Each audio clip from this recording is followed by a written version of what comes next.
तुम्हारी बीवियां तुम्हारी खेतियां हैं, अपनी खेतियों में जिस तरह से चाहो आओ और अपने लिए नेक आमाल आगे भेजो और अल्लाह ताला से डरते रहा करो और जान रखो कि तुम उससे मिलने वाले हो। और ईमान वालों को खुशखबरी सुना दीजिए और अल्लाह ताला को अपनी कस्मों का इस तरह से निशाना ना बनाओ कि भलाई और परहेजगारी और लोगों के दरमियान की इस्लाह को छोड़ बैठो। और अल्लाह ताला सुनने वाला जानने वाला है। अल्लाह ताला तुम्हें तुम्हारी इन कस्मों पर ना पकड़ेगा जो पुख्ता ना हो। हाँ, उसकी पकड़ उस चीज़ पर है जो तुम्हारे दिलों का फेल है। अल्लाह ताला बख्शने वाला और बुर्दबार है। जो लोग अपनी बीवियों से ताल्लुक़ ना रखने की कस्में खाएं, उनके लिए 4 महीने की मुद्दत है। फिर अगर वो लौट आएं तो अल्लाह ताला भी बख्शने वाला मेहरबान है। और अगर तलाक का ही कसद कर लें तो अल्लाह ताला सुनने वाला जानने वाला है। तलाक वाली औरतें अपने आप को 3 हैज़ तक रोके रखें। उन्हें हलाल नहीं कि अल्लाह ताला ने उनके रहम में जो पैदा किया हो उसे छुपाएं।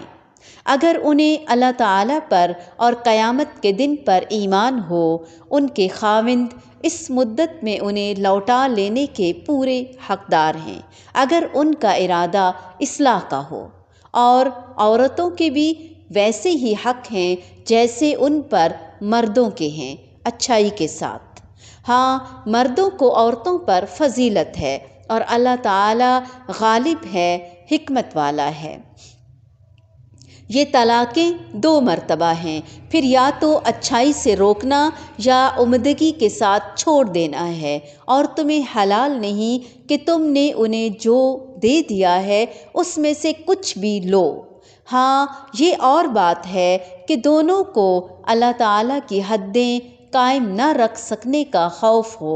इसलिए अगर तुम्हें डर हो कि ये दोनों अल्लाह ताला की हदें कायम न रख सकेंगे तो औरत रिहाई पाने के लिए कुछ दे डाले, इसमें दोनों पर गुनाह नहीं। ये अल्लाह ताला की हुदूद हैं, ख़बरदार इनसे आगे ना बढ़ना। और जो लोग अल्लाह ताला की हदों से तजावुज़ कर जाएं वो ज़ालिम हैं। फिर अगर उसको तीसरी बार तलाक दे दे तो अब उसके लिए हलाल नहीं जब तक कि वो औरत उसके सिवा दूसरे से निकाह ना करे।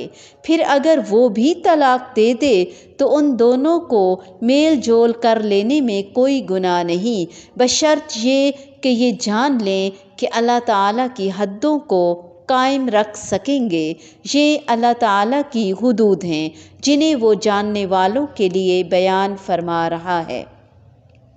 जब तुम औरतों को तलाक दो और वो अपनी इद्दत ख़त्म करने पर आएँ तो अब उन्हें अच्छी तरह से बसाओ या भलाई के साथ अलग कर दो और उन्हें तकलीफ़ पहुंचाने की गरज से जुल्म व ज़्यादती के लिए ना रोको। जो शख्स ऐसा करे उसने अपनी जान पर जुल्म किया।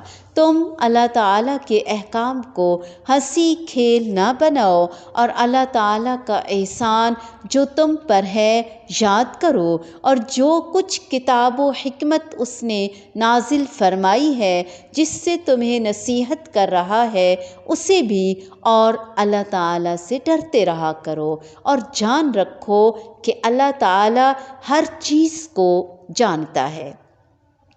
और जब तुम अपनी औरतों को तलाक दो और वो अपनी इद्दत पूरी कर लें तो उन्हें उनके खाविदों से निकाह करने से ना रोको जबकि वो आपस में दस्तूर के मुताबिक रज़ामंद हों।